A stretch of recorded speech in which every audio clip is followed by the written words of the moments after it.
ಗದ್ದೆಕಣ್ಣೂರು ಗ್ರಾಮದಲ್ಲಿ ರಾಸುಗಳಿಂದ ಕಿಚ್ಚು ಹಾರಿಸಿ ಸಂಕ್ರಾಂತಿ ಆಚರಣೆ. ಕೋಲಾರ ತಾಲೂಕಿನ ಹೊನ್ನೇನಹಳ್ಳಿ ಗ್ರಾಮ ಪಂಚಾಯಿತಿ ವ್ಯಾಪ್ತಿಯ ಗದ್ದೆಕಣ್ಣೂರು ಗ್ರಾಮದಲ್ಲಿ ಮಕರ ಸಂಕ್ರಾಂತಿ ಹಬ್ಬದ ಅಂಗವಾಗಿ ಸುರೇಶ್ ಬಾಬು ಅವರು ತಮ್ಮ ಮನೆಯಲ್ಲಿನ 4 ಜೋಡಿ ಎತ್ತುಗಳಿಗೆ ಅಲಂಕಾರ ಮಾಡಿ ವಿಶೇಷ ಪೂಜೆ ಸಲ್ಲಿಸಿ ಎತ್ತುಗಳಿಗೆ ಸಿಹಿ ತಿನ್ನಿಸಿ ಕಿಚ್ಚು ಹಾರಿಸುವ ಮೂಲಕ ಮಕರ ಸಂಕ್ರಾಂತಿ ಹಬ್ಬ ಆಚರಣೆ ಮಾಡಲಾಯಿತು. ಹಬ್ಬದ ಕುರಿತು ಗ್ರಾಮಸ್ಥ ಸುರೇಶ್ ಬಾಬು ಮಾತನಾಡಿ, ಇತ್ತೀಚೆಗೆ ನಮ್ಮ ಜನರು ಹಬ್ಬ ಆಚರಣೆಗಳನ್ನು ಮರೆಯುತ್ತಿದ್ದಾರೆ. ಇತ್ತೀಚಿನ ಯುವಕರು ಯುವತಿಯರು ಹೆಚ್ಚಾಗಿ ಮೊಬೈಲ್, ಬೈಕ್ ಮತ್ತು ಟಿವಿಗಳ ಮುಂದೆ ಕುಳಿತು ಸಮಯ ಕಳೆಯುತ್ತಿದ್ದಾರೆ. ಭಾರತೀಯ ಕೃಷಿ ಉಳುಮೆಯಲ್ಲಿ ಹಾಗೂ ಹೈನುಗಾರಿಕೆ ಸೇರಿದಂತೆ ಭಾರತೀಯರ ಆರಾಧ್ಯ ದೈವಗಿರುವ ದನ ಕರುಗಳನ್ನು ಅಲಂಕರಿಸಿ ಹಬ್ಬ ಮಾಡುವ ದಿನವಿದು. ನಮಗೆ ಅನ್ನ ಕೊಡುವ ಹಸು ಎತ್ತುಗಳನ್ನು ಪೂಜಿಸುವ ಕರ್ತವ್ಯ ನಮ್ಮದು. ಈ ರೀತಿ ಮಾಡುವುದರಿಂದ ಇಂದಿನ ಮಕ್ಕಳು ನೋಡಿ ಕಲಿಯುತ್ತಾರೆ. ಇಂತಹ ಹಬ್ಬಗಳನ್ನು ಗ್ರಾಮಸ್ಥರೆಲ್ಲ ಸೇರಿ ಒಂದು ಕಡೆ ಮಾಡುವುದರಿಂದ ಗ್ರಾಮದಲ್ಲಿ ಒಗ್ಗಟ್ಟಿನ ಬಲ ಹೆಚ್ಚಾಗುತ್ತದೆ. ಎಲ್ಲ ಗ್ರಾಮಸ್ಥರು ಒಂದೇ ಕಡೆ ಸೇರುವ ಕಾರಣ ಗ್ರಾಮದ ಸಮಸ್ಯೆ ಚರ್ಚೆಯಾಗುತ್ತದೆ. ನಮಗೆ ಹೊಸ ವರ್ಷ ಜನವರಿ 1ನೇ ತಾರೀಕಲ್ಲ, ನಿಜವಾದ ಹೊಸ ವರ್ಷ ಇಂದು. ರೈತರು ಹೊಲ ಗದ್ದೆಗಳಲ್ಲಿ ಬೆಳೆದ ಬೆಳೆ, ದವಸ ಧಾನ್ಯ ಮತ್ತು ಹುಲ್ಲು ಎಲ್ಲ ಮನೆಗೆ ಸೇರಿದ ನಂತರ ಈ ಹಬ್ಬ ಮಾಡಿ ಹೊಸ ವರ್ಷ ಆರಂಭವಾಗುತ್ತದೆ ಎಂದರು. ಎಲ್ಲ ಜಾತ್ರೆಗಳು ಹಿಂದಿನಿಂದಲೇ ಶುರುವಾಗುವುದು. ನಾನು ಇದೇ ವ್ಯವಸಾಯ ಮಾಡುತ್ತೇನೆ. ಪ್ರತಿ ವರ್ಷ ಸುಮಾರು ಜೋಡಿ ಎತ್ತುಗಳನ್ನು ತಂದು ಸಾಕುತ್ತೇನೆ. ನಾನು ದನ ಕರುಗಳ ಪ್ರೇಮಿ. ನನ್ನ ಕುಟುಂಬದ ಎಲ್ಲರಿಗೂ ಮತ್ತು ಮಕ್ಕಳಿಗೂ ದನಗಳನ್ನು ಪೂಜಿಸುವಂತೆ ತಿಳಿಸಿ ಹೇಳುತ್ತೇನೆ. ಹಬ್ಬದ ದಿನವೇ ನಮ್ಮ ಗ್ರಾಮಗಳಲ್ಲಿ ಕಾಲದಿಂದಲೂ ಆಚರಣೆ ಮಾಡುತ್ತೇವೆ. ಹಾಗಾಗಿ ಇಂದೇ ಹಬ್ಬ ಮಾಡಿದ್ದೇವೆ ಎಂದು ಜಿಲ್ಲೆಯ ಜನತೆಗೆ ಸಂಕ್ರಾಂತಿ ಹಬ್ಬದ ಶುಭಾಶಯಗಳನ್ನು ತಿಳಿಸಿದರು.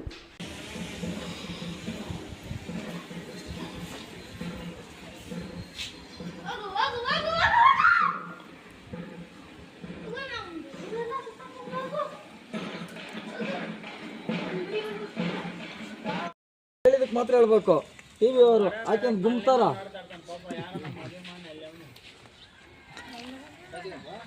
ಹೌದಿರ ಅದ್ರ ಬಗ್ಗೆ ಲಾಸ್ಟಾಗಿ ಹಾಕ್ಸ್ಕೊತೀನಿ. ಇದಾಗಲಿ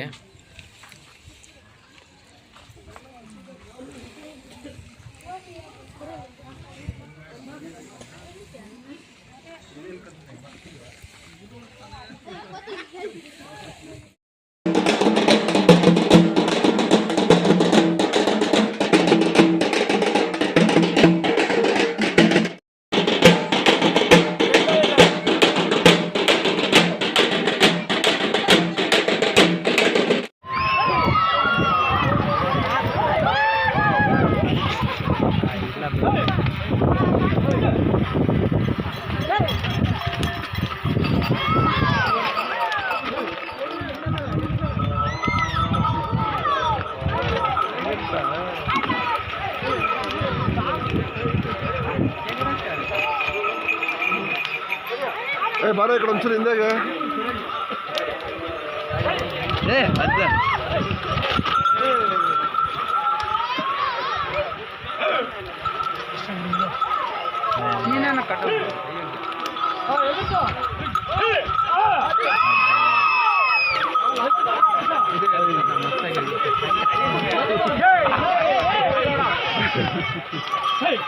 ಇದು ಏನು ಗೊತ್ತಾ, ಜಾಸ್ತಿ ಲಾಂಗ್ ಆಯ್ತು ಅಲ್ಲಿಂದ.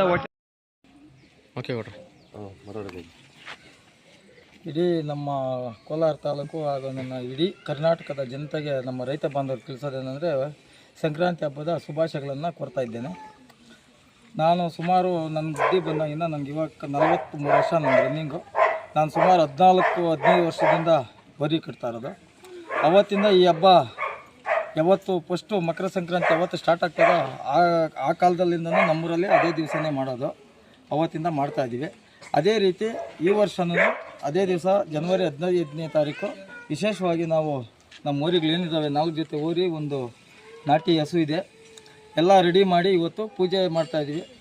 ಅದಕ್ಕೋಸ್ಕರಾಗಿ ಈ ಹಬ್ಬನ ನಮ್ಮ ನಾಡಿನ ಜನತೆ ರೈತರಿಗೆ ಹೇಳೋದೇನೆಂದರೆ, ಈ ಹಬ್ಬನ ವಿಶೇಷವಾಗಿ ನಮ್ಗೆ ಹೊಸ ವರ್ಷ 1ನೇ ತಾರೀಕಲ್ಲ, ಇವತ್ತಿಂದ ಸ್ಟಾರ್ಟ್ ಆಯಿತು ಅಂತ ಲೆಕ್ಕ ಮಾಡ್ಕೋಬೇಕು. ಇರೋ ಲೆಕ್ಕ ನಮ್ಮ ಹಿಂದೂ ಸಂಪ್ರದಾಯ ಪ್ರಕಾರ ಹೊಸ ವರ್ಷ ಇವತ್ತಿಂದ. ಹೆಂಗೆ ಅಂದರೆ, ವರ್ಷೆಲ್ಲ ಕಾಲ ನಮ್ಮ ದನಗಳು ದುಡ್ದು ಹೊಲದಲ್ಲಿ ಕೆಲಸ ಮಾಡಿ, ತೋಟದಲ್ಲಿ ಕೆಲಸ ಮಾಡಿ, ಎಲ್ಲ ಹುಲ್ಲು ರಾಗಿ ಎಲ್ಲ ನಾವು ಏನು ಪದಾರ್ಥ ತಿಂತೀವಿ ಅದೆಲ್ಲ ಇವತ್ತಿನ ದಿವಸ ಮನೆಯಲ್ಲಿ ಬಂದು ಕಣಜ ಸೇರಿದ ಮೇಲೆ ಈ ಹಬ್ಬ ಅಂದರೆ ಇಲ್ಲಿಗೆ ಮುಗೀತು, ಈ ವರ್ಷದ್ದು ಕಡಿವಾಣ ಇಲ್ಲಿಗೆ ಅಂತ ಲೆಕ್ಕ.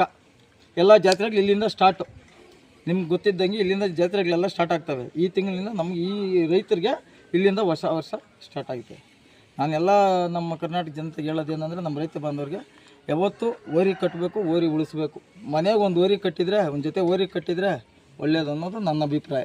ಇವತ್ತೇನು ವಿಶೇಷ, ಏನೇನು ಮಾಡ್ತೀರಾ ಅಂತ ಎತ್ತುಗಳಿಗೆ? ಇವತ್ತೇನು ಮಾಡ್ತೀವಿ ಸರ್, ಬೆಳಗ್ಗೆಯಿಂದ ಹೋಗಿ ಹೊಟ್ಟೆ ತುಂಬ ಹಸಿ, ಯಾವಾಗೂ ಕೊಟ್ಟಂಗೆ ಕೊಡ್ತೀವಿ. ವಿಶೇಷವಾಗಿ ಇವತ್ತು ಬಿಸಿನೀರು ಹಾಕಿ ಮೈ ತೊಳಿತೀವಿ, ಯಾವಾಗೂ ಮಾಡೋದೆ. ಅಂದರೆ ಹಬ್ಬ ಅಂತ ಇವತ್ತು ವಿಶೇಷವಾಗಿ ಅಲಂಕಾರ ಮಾಡಿ ಎಲ್ಲ ನಾವು ಅವಕ್ಕೆ ಇವತ್ತೇನು ಕೆಲಸ ಏನು ಕಟ್ಟಲ್ಲ, ವಿಶೇಷವಾಗಿ ಒಂದು ಪೂಜೆ ಇವತ್ತಿನ ದಿವಸದಲ್ಲಿ. ಅವರಿಗೆ ವಿಶೇಷವಾಗಿ ನಾನು ಆಹಾರವನ್ನು ಕೊಡ್ತೀನಿ ಇವತ್ತು. ಏನಿಲ್ಲ ಸರ್, ಎಲ್ಲ ಮಾಮೂಲಿನೇ ಕೊಡೋದು, ಯಾವಾಗೂ ಕೊಡೋದು. ಇವತ್ತೆಲ್ಲ ಮಾಮೂಲಿನೇ ಕೊಡೋದು. ಪ್ರತಿ ವರ್ಷಕ್ಕಿಂತ ಈ ವರ್ಷ ಜಾಸ್ತಿ ಇದೆ ಊರುಗಳು ಸರ್. ಇದ್ರ ಬಗ್ಗೆ ಹೇಳ್ಬೇಕಂದ್ರೆ ನಾವು ಒಂದು ಕಾಲದಲ್ಲಿ ಒಂದು ಜೊತೆ ಓರಿ ಕಟ್ಟೋಕ್ಕೂ ನಮ್ಮ ಹತ್ರ ಯತ್ನ ಇರಲಿಲ್ಲ. ನಾವೇನು ಅಗಂತ ಶ್ರೀಮಂತರೇನಲ್ಲ. ನಮ್ಮ ತಂದೆ ಒಬ್ಬ ಬಡವರು, ಕೂಲಿ ಮಾಡ್ಕೊಂಡಿದ್ದವರು. ನಾವು ಕೂಲಿ ಮಾಡ್ಕೊಂಡೇ ಬಂದಿದ್ದು. ಅವತ್ತು ಒಂದು ಜೊತೆ ಕಟ್ಟೋಕ್ಕೆಲ್ಲ ಇವತ್ತು ಆ ಬಸವೇಶ್ವರನು ಇವತ್ತು ನಮ್ಮನ್ನು ಈ ಮಟ್ಟಕ್ಕೆ ಬೆಳೆಸೋನೆ. ಅಯ್ಯಪ್ಪನ ಕೊಂಬು ಕಲಶದಲ್ಲಿ ಇಕ್ಕಿ ನಮ್ಮನ್ನು ಮೆರೆಸ್ತಾವನೆ. ನನ್ನ ಹೆಸರು ಇವತ್ತು ಬೆಳಿಬೇಕಂದ್ರೆ ಈ ಓರಿಗಳೇ ಕಾರಣ. ಆಮೇಲೆ ಇವರೇ ನೋಡಿ, ಇವರು ವೆಂಕಟೇಶ್ ಅಣ್ಣ ಅಂತ ಇದು ಇವರು ಗುಲ್ಜನಹಳ್ಳಿ ಸ್ವಾಮಿ ಅಂತ. ಎಲ್ಲ ನನ್ನ ಹತ್ರ ಇರೋರೆಲ್ಲ ಯಂಗ್ ಮ್ಯಾನ್ ಯಾರಿಲ್ಲ, ಎಲ್ಲ ಓಲ್ಡ್ ಮ್ಯಾನ್. ನಾನು ಇವ್ರ ಹತ್ರ ಎಲ್ಲ ಕಲ್ತಿರೋದು ವ್ಯಾಪಾರ. ಇವ್ರು ನಮ್ಮ ತಂದೆ, ಇವರು ಪುಟ್ಟಣ್ಣವರು ನಮ್ಮ ಗುರುಗಳು. ಇವ್ರು ನಾನು ಫಸ್ಟು ಎತ್ತು ಕಟ್ಟಬೇಕಂದ್ರೆ, ಓರಿ ಕಟ್ಟಬೇಕಂದ್ರೆ ನಮ್ಮ ಗುರುಗಳು ಇವರೇ. ಅಲ್ಲಿಂದ ನಾರ್ಯಪ್ಪ ಅಂತಿವರು, ಇವರು ನಮ್ಮ ಗುರುಗಳೇ. ವೆಂಕಟೇಶ್ ಅಣ್ಣ ಇವರೆಲ್ಲ ಇವತ್ತು ಈ ಮಟ್ಟಕ್ಕೆ ಬರ್ಬೇಕಂದ್ರೆ ಆ ಬಸವಣ್ಣದ ಒಂದು ಪಾಲಿದ್ರೆ ಇವ್ರದ್ದೆಲ್ಲ 2 ಪಾಲಿದೆ. ಇವ್ರನಿಂದಾನೇ ನಾನು ಬೆಳೀತಾ ಇರೋದು.